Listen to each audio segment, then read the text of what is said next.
Hai teman-teman, kita ketemu lagi di Intake Portal HR Digital bersama saya Mala Latif dan seperti biasa saya akan mengajak teman-teman untuk ngikutin obrolan seru dan santai saya bareng sahabat-sahabat terkait dengan isu people management dan pengembangan sumber daya manusia dan bisnis. Nah, kali ini topiknya menarik banget karena menyangkut harkat hidup orang banyak, yaitu compensation and benefit atau biasa disebut dengan komben.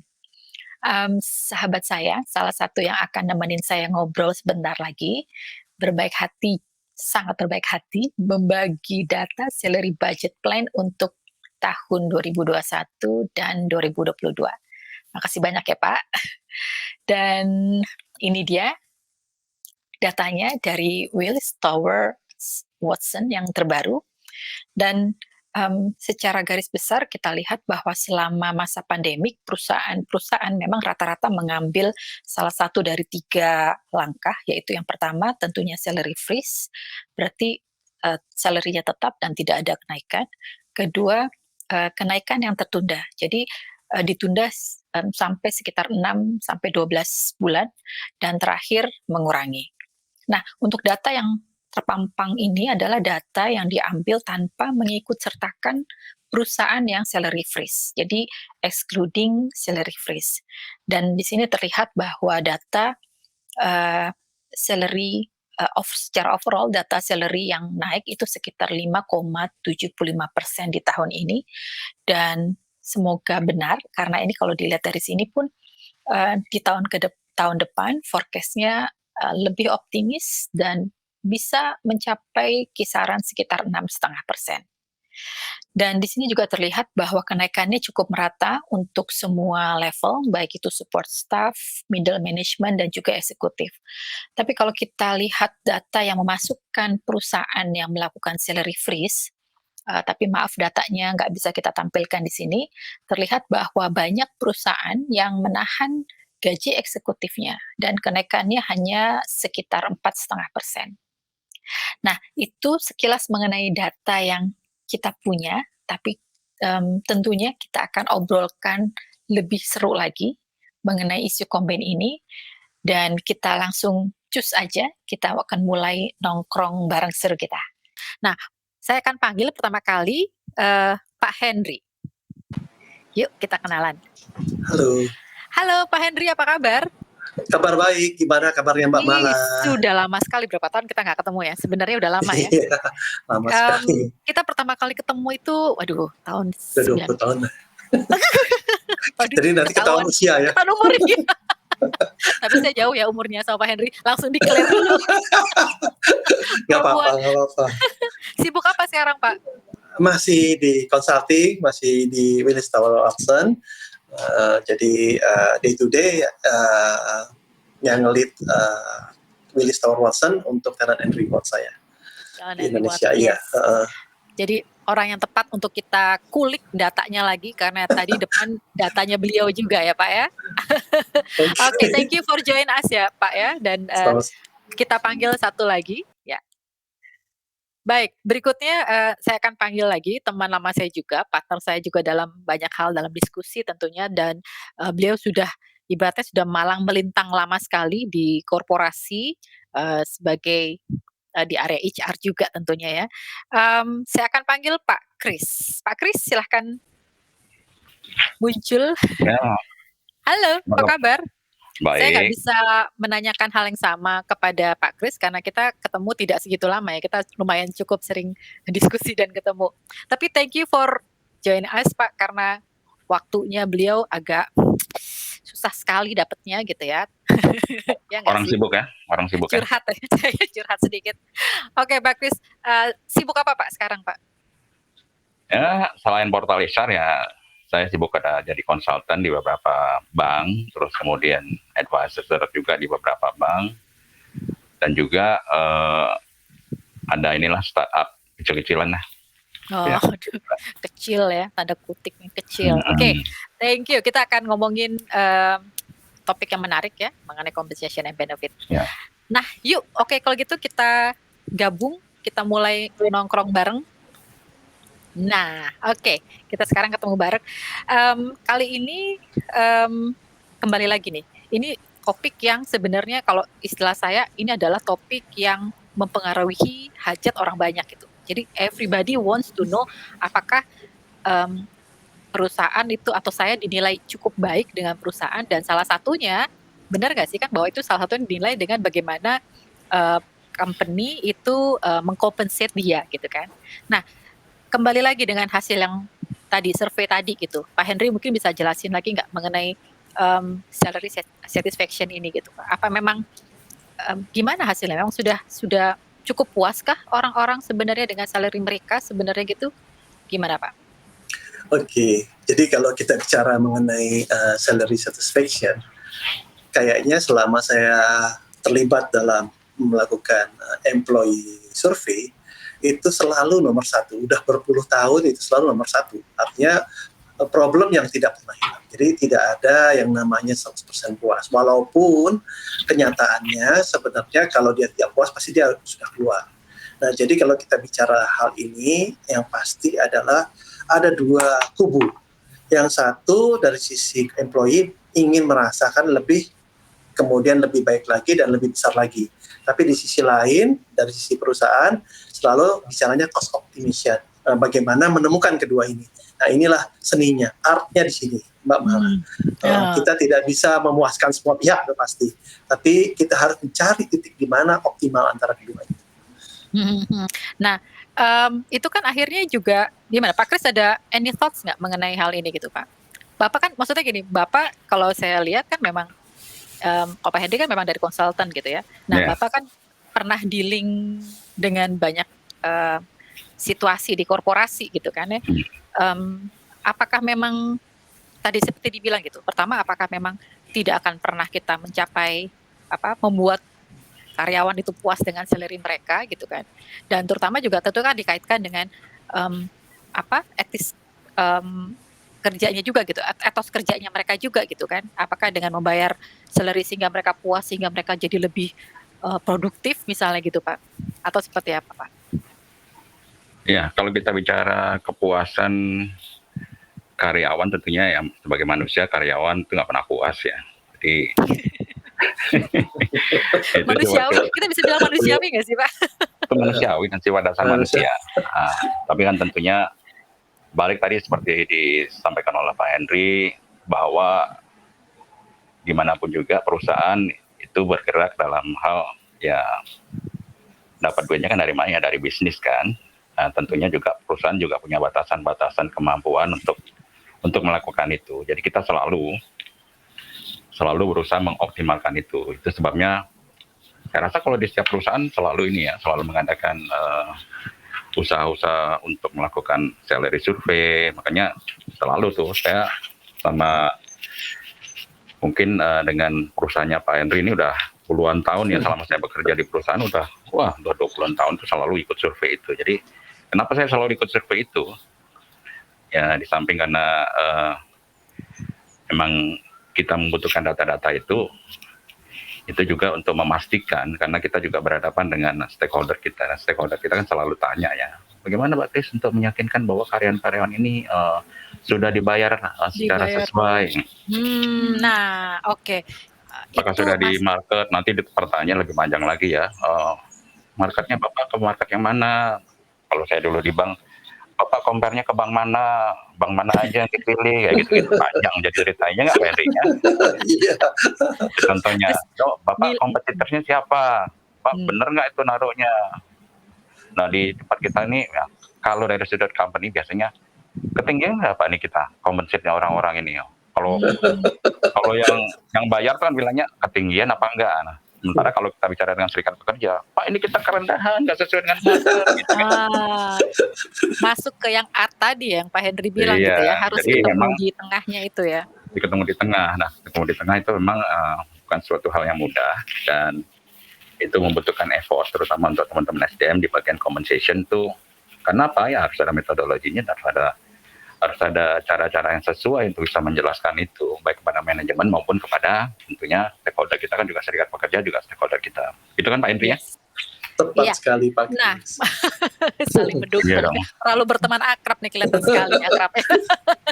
Nah, pertanyaan berikutnya, jadi sebenarnya nih saya rasa teman-teman juga banyak yang bertanya-tanya gitu ya, mmm, wondering aja gitu, apakah memang selama ini gitu ya, saya dibayar dengan gaji yang cukup gitu. Jadi sebenarnya bagaimana sih seseorang itu dibobotkan gitu sehingga keluar misalkan, oh oke, your salary itu misalkan 5 juta, tapi in other hand ada satu lagi yang kita bilang, oh ini bobotnya 50 juta gitu. Kadang-kadang pun, eee, teman-teman banyak yang tanya juga gitu, kok pekerjaan saya sama gitu ya, kayaknya namanya Hmm. at least sama gitu ya, terus kalau dilihat-lihat kurang lebih pekerjaan sama, tapi kenapa ya kok saya dibayarnya beda gitu. Memang sih beda perusahaan gitu ya, tapi just wondering gitu ya, sebenarnya gimana sih, eee, se apa, perusahaan menentukan satu job ini gajinya adalah segini gitu? Oke, Ya. oke, Ya, Kak, menarik silakan. itu. Hmm. Hmm. Oke, boleh saya jawab dulu. Jadi ini menarik sekali ya. Kita memang dalam menentukan gaji itu prosesnya panjang. Pertama, nilai yang kita berikan kepada seseorang itu basisnya tentunya adalah positionnya dia. Position itu artinya dalam hal ini kalau kita relate ke, saya ambil istilah sedikit teknis ya, job grade-nya itu nanti akan menentukan dari value posisinya dia. Katakanlah seorang manajer, ya tentunya grade-nya lebih tinggi daripada seorang supervisor. Nah, berdasarkan grade tadi di market itu nanti akan kita cari sesuai dengan grup daripada kompetitornya atau grup target marketnya, itu nanti akan keluar berapa sih manajer di grade tersebut. Nah, itu akan menentukan range daripada salary-nya. Tapi itu baru bicara posisi, belum bicara ke orangnya. Nah, kalau kita bicara ke orangnya, nanti akan bicara lagi skill-nya sudah memadai apa belum. Kalau belum memadai, mungkin dia masih di bawah range atau sekitar minimum range lah. Tapi kalau dia sudah over, artinya skillnya mungkin di atas median. Nah, ini sorry ya, saya bicara istilahnya sedikit teknis, median artinya tengah-tengahnya range gitu loh. Nah, di sini ditentukan oleh skillnya, jadi tidak sama seseorang. Dan demikian juga target market grupnya dari perusahaan ke perusahaan beda-beda. Ada yang perusahaan yang agresif mungkin memilih perusahaan-perusahaan yang mungkin yang high payer atau yang top of the range daripada pembayar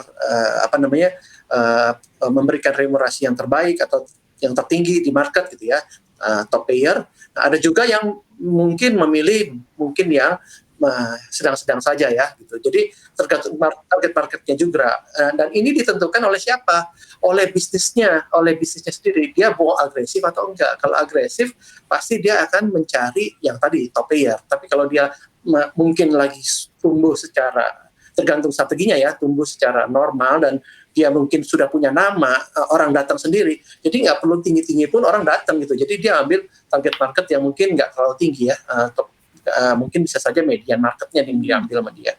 Target marketnya bisa saja dia pakai yang tengah gitu ya. Nah, ini dua hal yang bisa kita perhatikan.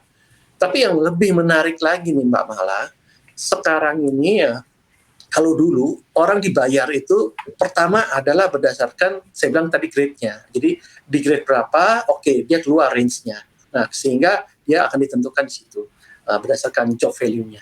Tapi sekarang itu grade itu sekarang semakin lama semakin ditinggalkan. Kenapa? Karena sering kan kita ketemu tuh banyak orang komplain karyawan. Saya itu merasa udah yang terbaik ya. Tiba-tiba karena saya cepat naik, mentok di range saya, akhirnya saya dianggap udah tidak bisa lagi diberikan kenaikan gaji yang biasa. Karena apa? Karena saya akan melewati dari range. Padahal orang-orang tersebut biasanya itu orang-orang yang sangat kita sebut star atau high caliber atau key talent, di mana yang harus kita jaga justru. Jangan melihat itu secara kaku gitu. Nah, beda masalahnya kalau dia naik karena panjangnya year of service sehingga dia mentok, itu lain ceritanya. Nah, di sini konflik itu terjadi akibatnya apa? Perusahaan akan kehilangan top talentnya. Ini yang bahaya. Nah, sekarang orang berubah, banyak yang bergeser karena sekarang organisasi sudah kita sebut yang namanya agile organization, itu bergerak dari yang tadinya job value kaku seperti tangga, sekarang mereka sudah buka menjadi broadband, dan di mana kenaikan itu basisnya skill based P kita sebutnya. Nah, ini beda sekali dengan yang sebelumnya. Nanti akan semakin banyak organisasi yang kemari. Karena apa? Karena tadi sudah tidak lagi harus yang memimpin tim itu harus lebih tinggi grade-nya. Karena tim banyak sekali perusahaan organisasi sekarang bekerjanya berdasarkan project, dan setiap project itu ada tim leader-nya. Tim leader nggak harus lebih tinggi job grade-nya daripada tim membernya, bisa jadi karena keahliannya di situ dia lebih baik, mungkin job grade-nya lebih rendah daripada tim membernya, bisa jadi tim leader. Nah, kalau misalnya kita masih mengandalkan job value atau job grade yang kaku, itu jadi kusut gitu ya, nggak bisa Wis. jalan gitu. Nah, Ini ini hati-hati nih. tapi ini hal yang baru ya dan menarik ya. Mungkin kita nanti ngobrolin khusus mengenai tadi ya, skill based pay berarti ya sekarang ya. Ya, ya. Is new trend gitu Pak, dan apa maksudnya applicable nggak sih? Maksudnya dengan kan kita udah biasa ada manajemen level gitu kan, sama ada kita dulu baginya apa sih, general sama spesialis gitu kan. Jadi maksudnya Spesialis, ya betul. wajar aja dong kalau Betul. misalkan dari dia emang manajer ya dia bayar karena sebagai manajernya gitu kan. Terus tapi Oh, kan ya. kalau di bawahnya dia adalah orang-orang yang memang ahli gitu ya, tapi tetap atau mereka bisa juga sama gitu kali ya. Betul, Atau mungkin betul. ya gitu kan, pada saat pay-nya sebenarnya mereka bisa aja sama gitu kan, meskipun satu mungkin levelnya masih officer atau senior officer, satu lagi manajer gitu kan ya. Betul. Nah, mungkin saya mau masuk dulu ke Pak Kris. Pak Kris, ada nggak contoh di lapangan yang Bapak alamin seperti itu gitu? Dan sekarang benar kata Pak Yandi, sekarang tuh banyak sekali ya. Terutama karena sekarang eranya era pandemik ya. Jadi kalau dulu kan kalau pakai norma-norma lama bahwa orang tuh selalu basis pada 3P ya. Pay for people, terus kemudian pay for positional people itu artinya ya skill-nya dan lain sebagainya ya. Oh, lo lulusan apa? S1, S2 dan seterusnya. Terus position, oh lo pegang apa? Posisinya, oh posisi saya ini. Terus terakhir adalah pay for performance. Tapi kalau dalam masa-masa seperti sekarang ini ya itu jadi hal-hal yang mungkin istilahnya jadi nggak kurang relevan, karena at the end ya orang mau lihat resultnya aja. Jadi nggak usah ngomong lo ini deh, backgroundnya lo apa, ininya apa, yang dibikin apa. Emangnya kalau misalnya seseorang yang katakanlah content editor katakanlah begitu, emang make a difference kalau lo S1 sama S2, even lo S3 gitu. Ujung-ujungnya kan dimintanya resultnya gitu kan. Nah itu contoh cerita seperti itu tuh banyak sekali, dan ini sekarang banyak sekali terjadi di Indonesia dan terjadi di dunia. Memang benar ini akan jadi shifting. Orang akan menuntut pay equity namanya ya. Pay equity itu ya I'm doing the same job, I deserve the same pay, kurang lebih seperti itu malah. Tapi bukan berarti menghilangkan sekolah formal ya. Maksudnya kan Oh tidak. Menghilangkan sekolah formal tidak ya, tapi orientasinya orang jadi berubah lah gitu. Jadi itu akan sangat mempengaruhi konsep pemberian remunerasi ke depan gitu. Iya, kebayang sih misalnya kayak dia hanya D3 gitu. Tapi kemudian kalau kita lihat balik lagi, apalagi zaman sekarang anak-anak muda gitu. Tapi kemudian ternyata dia sangat menguasai sosial media gitu ya, followersnya banyak gitu ya. Jadi maksudnya kalau brand yang meng-hire dia jadi karyawan tentunya juga akan dapat ya istilahnya juga bisa mendapatkan ilmunya dia, bagaimana dia mengembangkan seperti itu. Dan berarti kan dia tidak, kalau dulu kan ini kalau D3 ingat gak sih dulu, berarti nggak bisa dong masuk officer, paling nggak S1 kayak gitu, udah nggak berlaku lagi harusnya sekarang ya. Jadi benar-benar dilihat dia sosial media skill-nya ternyata sangat berharga oleh perusahaan, jadi dia worth to pay more gitu. Iya nggak? Begitu nggak? Ya, betul. Dan sekarang kan memang benar tadi bilang bahwa sekarang kita beralihnya pada skill base, dalam arti ya orang kan lebih mengandalkan skill. Dan sementara di existing sekarang di dalam platform di organisasi-organisasi itu masih pakai cara-cara lama seperti itu. Ini memang menjadi suatu shock di dalam ini ya, di dalam pengelolaan manajemen HR sendiri gitu. Karena pilihan-pilihan seperti itu terjadi, dan ya kalau misalnya kita mesti memilih, akhirnya siapa sih yang menghasilkan riset paling bagus buat organisasi, at the end hanya seperti itu gitu. Ya kayak Pak Henry bilang ya, maksudnya we heading that way gitu kan. It's about time aja kapan nyampe ya ke perusahaan kita gitu kan. Nah, oke, mungkin sekarang kita ada lagi pertanyaan yang masuk yang biasa orang tanya mengenai tadi salary tadi gitu ya. Itu kan biasanya mau cari bocoran, mau kilik-kilik gitu. Jadi sebenarnya kalau modelnya seperti tadi ya, jadi ada tips nggak sih buat teman-teman yang nonton juga sih sebenarnya gitu kan, pada saat mereka dealing untuk salary-nya gitu ya, apa yang harus mereka showing bahwa mereka tuh kayak tadi gitu, word-nya tuh saya tuh berharga segini tuh gimana sih tipsnya gitu. Bahkan juga sambil dealing, biasanya Pak Kris juga harusnya bisa nggak sih ngasih bocoran? Biasanya HR kan nggak bisa, misalkan orang itu word misalkan tadi 5 juta misalkan, nggak mungkin kan pertama kali bilangnya 5 juta gitu, ditawarinnya atau emang gitu, jujur gitu? Saya tahu Ada dong, banyak ya, ada banyak. perusahaan-perusahaannya Pak Kris, oh rupanya ternyata ada apa sandbagging-nya ada di belakang, ada sekian persen gitu ya nggak sih? Iya. Bisa nggak sih karyawan, boleh nggak sih naikin gaji saya sekian persen gitu? Ya, oke. Balik lagi tadi ya, mungkin sudah disampaikan oleh Pak Henry tadi ya, bagaimana cara orang menentukan salary ya.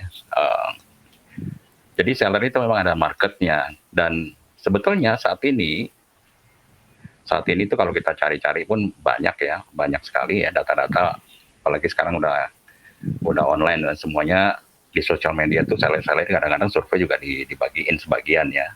Tapi kalau Tower Watson kayaknya belum ini Pak ya, belum dieksplor. Belum diembar gitu ya. Kita punya kerahasiaan, pertanyaan kerahasiaan ya, Pak Kris. dan ya betul. Nggak bisa, jadinya mohon maaf. Ya. Gagal. Saya tadi mau klik-klik juga tuh gimana hasilnya. Jadi gini Mbak, balik lagi tadi pada statementnya Pak Henry, bahwa nggak sembarangan juga kita ngelihatnya. Jadi suatu organisasi juga berkiblatnya kemana gitu loh. Jadi dia membidik mana, competitors dia itu mungkin juga berbeda. Nah itu juga paling nggak kalau kita mau curi-curi informasi ya, mau masuk mana sih? Mau masuk bank ini misalnya, contohnya karena saya di bank ya. Ya bank itu sih kompetitornya siapa sih? Dan cara mengecek kompetitornya tentunya, bank itu asetnya berapa sih? Layak nggak sih bank A sama bank B itu dipadankan? Nah, kayak gitu-gitu itu adalah hal yang wajar. Yang kedua memang kalau entry level ya pastinya berkiblatnya ya pada salary minimum salary minimum. Sekarang banyak yang mau bayar lebih loh. Ponakan saya masuk, waduh itu kadang-kadang kayak tadi ya, mungkin masuk ke yang Pak Henry bilang tadi ya, bahwa itu tergantung dari perusahaannya juga gitu. Apakah mereka berani masuk yang yang agresif gitu kan, atau yang tadi bilang. Tapi kadang-kadang maaf Pak Kris, maksudnya tadi balik lagi ini nyambung dengan yang tadi Pak Henry bilang juga gitu. Kadang-kadang brand yang sudah terkenal itu juga ternyata tidak selalu menjanjikan bahwa dia memberikan salary yang tinggi juga ya Pak Henry ya. Karena saya ada informasi dari misalkan kayak media gitu, TV gitu. Itu kan kayaknya anak muda tuh senang banget gitu ya. Pengen banget masuk ke situ gitu. Brandnya juga bagus, tapi ternyata pas sudah masuk, ternyata salary-nya juga tidak sebesar yang mereka expect juga gitu. Itu gimana? Oke. Kalau saya jawab ini ya Mbak Mala, karena kita kalau melihat reward itu nggak boleh melihat dari unsur dari sisi gaji saja, karena kan ada tunjangan di sebelahnya, kemudian ada well-being, kemudian ada karir dan sebagainya yang sifatnya non-monetary. Nah, ini semua harus kita lihat sebagai satu kesatuan. Kalau kita hanya melihat sisi gaji saja, problemnya itu nanti kadang-kadang kita akan kejebak pada perusahaan ya, terutama kejebak akan pada tidak memberikan secara total cost. Nah, ini yang perlu dikomunikasikan kepada calon karyawan atau karyawan. Bisa saja karyawan itu hanya melihat gaji, tapi jangan salah, di belakangnya itu ada yang namanya variabel yang mungkin besarnya bisa sama dengan gaji setahun. Nah, kenapa perusahaan memilih seperti ini? Pay-nya 50-50, artinya fix dan variabel, bisa jadi karena dia mau performance driven-nya tuh sangat kuat di situ. Karena dia menyadari bahwa bisnisnya tuh cyclical-nya tuh sangat dinamis. Nah, ini yang membuat perusahaan itu beda dengan organisasi yang stabil. Misalnya stabil karena memang tumbuh secara boleh dibilang hampir tidak berubah sekian puluh tahun tuh ya, tumbuh seperti itu aja, atau organisasi-organisasi yang sifatnya mungkin di pemerintahan dan sebagainya yang memang stabil, bisa jadi dia kenaikannya stabil dan itunya komponennya sudah jelas bahwa ada gaji, ada tunjangan, dan tunjangannya juga nggak banyak berubah karena variabelnya hampir tidak ada. Nah, beda dengan perusahaan yang sangat performance driven, profit oriented, dia sekarang lebih agresif. Kalau bisa fixnya dipepet lagi, dikecilkan lagi. Tadinya 70-30, fix 70, variabel 30. Nah, makin dipepet, bahkan 50-50 antara fix dan variabel. Nah, ini penting. Tujuannya apa? Tujuannya tadi, kalau kita kembalikan, supaya apa? Supaya kompetitif secara overall. Pada masa sulit, saya tidak terlalu sulit untuk membayar karyawan. Nggak perlu ada layoff pada saat COVID, nggak perlu ada apa-apa. Nah, tapi sebaliknya pada saat bagus, semua menikmati karena kue variabelnya itu besar sekali gitu. Bisa, iya. Ini yang harus dilihat. Dan plus monitoringnya. Ya, silakan Pak Kris. Gimana Pak? Saya setuju sekali dengan komennya Pak. Dikit lagi Pak. Ya, Silakan. jadi emang di komponen dari kompensasi dan benefit itu ada direct, ada indirect. Ini basic ya, 101. Tapi penting sekali gitu, bahwa ada salary, ada variabel. Variabel itu ada bonus, insentif dan lain sebagainya. Lalu juga ada benefit-benefit. Nah, benefit-benefit itu setiap industri juga berbeda-beda. Mungkin Henry juga suka, makanya ngadain survei ya. Contohnya industri, balik lagi, perbankan dengan industri katakan consumer, itu sangat berbeda. Nah, mungkin nanti kalau di perbankan itu karena jualannya financial, ya mungkin ada loan. Tempat lain belum tentu ada seperti itu. Apalagi misalkan nanti di industri-industri yang lain gitu ya. Nah, seseorang yang masuk dalam suatu pekerjaan di suatu industri, dia mesti mengerti apa yang dia dapatkan di perusahaan tersebut gitu ya. Dan dia mesti bijak menyikapinya. Memang seiring dengan umur juga orang makin lama makin bijak ya. Dulu misalnya waktu dia masuk, buat dia sih bodo amat ya, benefit mah ngapain gue ditawarin pensiun, gue nggak mikirin pensiun sekarang gitu kan. Iya kan, nah ya udah, mendingan cash, mungkin anak muda ya biasa gitu ya, iya pokoknya gue dapat salary gitu ya. Iya gue bisa pensiun bisa baru diambil sekian Betul. puluh tahun gitu kan, nggak perlu dia, gitu kan. Seiring dia udah mulai usianya 40, punya anak dan sebagainya, akhirnya benefit itu menjadi penting. Berarti dia cari yang ada medicalnya bagus buat anaknya, buat istrinya, dan dia mulai memikirkan pensiun. Nah, ini semuanya adalah total compensation kalau mau bicara. Sehingga seseorang itu, nah ini yang suka dilupakan oleh orang-orang teman-teman dari HR itu, waktu dia datang menjelaskan itu, ini kan sebetulnya kalau rekrutmen itu kan jualan juga. If you join this company, mungkin salary kita mungkin biasa-biasa aja, gini-gini. Tapi benefit kita the best loh in the market. Ini kita the best loh, ini pensiun kita gitu. Kelihatan tuh dulu banyak korbannya nih kayak Pak Hendra nih, Pak Kris ya, karyawan-karyawannya. Iya, jadi kita pensiun kita apa? Kematian kita asuransinya gede loh, tapi ya lo harus mati dulu kan gitu kan. Kan gitu kan. Dia pikir, iya ya, saya dapat sampai 1 miliar gitu kan. Dapat sampai 1 miliar, tapi ya lo mati dulu kan gitu. Baru bisa cair. Tapi begini, ini Pak, saya nyambung Pak Kris ya. Ini menariknya gini Mbak Mala, karena ke depan ini kita harus satu paket. Tadi saya sudah sampaikan, Pak Kris juga sudah sepakat. Nah, yang menarik sekarang trennya, sekarang bagaimana benefit yang tadi bagus itu diotak-atik lagi oleh setiap karyawan. Kita sebut yang namanya flexible benefit. Nah, ini lebih menarik lagi. Tadi kalau saya bicara mengenai fixnya, sekarang sudah bukan hanya job value saja, tapi skill mempengaruhi kenaikan fixnya. Tapi di sisi lain nih, yang benefit itu pun mau dikutak-atik, harus fleksibel lagi. Jadi sekarang fixnya aja sudah bisa bergerak dengan dengan kemampuan masing-masing individunya, dan benefitnya juga sama. Dia akan kutak-atik sesuai dengan apa yang dia mau, customize. Saya anak muda, saya lebih senang mungkin ya karena saya masih muda, nggak perlu mikirin terlalu banyak medical saya turunin sedikit sampai titik mandatorinya saja. Sisanya saya pakai apa? Saya pakai traveling, saya pakai untuk hobi saya. Nah, usia saya sekarang mungkin sudah mendekati pensiun. Daripada saya pakai untuk car loan yang mungkin saya sudah punya, saya masukin ke pensiun lebih banyak. Nah, hal-hal seperti itu, pergeseran seperti itu sekarang akan menjadi tren dan banyak perusahaan sudah masuk pelan-pelan ke sana. Kita sebutnya namanya flex band. Ya. Itu Dan itu menarik. adalah something yang bisa dinegosiate oleh karyawan juga ya pada saat mereka mulai pas ketemu mulai dealing itu boleh nggak sih? Terima nggak Itu Pak Kris? Ini in itu short aja kita biasanya untuk memang mau di apa ya, di perusahaan memang ada policy ya. Flex band itu juga tadi seperti kata Pak Henry ada limitnya, mana yang bisa diflexkan gitu ya. Di dalam flexible benefit itu dikomunikasikan ada Pak ya, Kris biasanya Pak Kris. Maksudnya dikomunikasikan. dikasih Ada tahu bahwa perusahaan ini bisa ada perusahaan yang sudah menerapkan flex band, ada yang belum. Jadi karena istilahnya seperti tadi ya, eh, istilah kasarnya gini lah, menggadaikan benefit, contohnya begitu ya. Karena misalnya mengalokasikan benefit untuk cash, atau dia lagi butuh lebih banyak benefitnya untuk medicalnya, ya salary-nya turun sedikit. Tapi ada certain certain limit yang harus dia jaga. Ya. Boleh dikomunikasikan apa tidak ya tentunya dari awal itu adalah nilai jual dan bisa dikomunikasikan. Ya boleh banget. boleh banget ya. Tapi memang tidak semua perusahaan mengenal itu. Itu konsep sebetulnya udah cukup lama, tapi Udah lama ya. mungkin saat ini menjadi relevan gitu. Karena Dengan semuanya dengan kondisi zaman sekarang pandemik ini, ya. zaman seperti sekarang ini, pandemik ini, harusnya lebih banyak perusahaan-perusahaan yang mau ya memfleksibelkan beberapa hal yang ada di dalam struktur dari kompensasi dan benefitnya gitu. Oke. Gitu, Oke.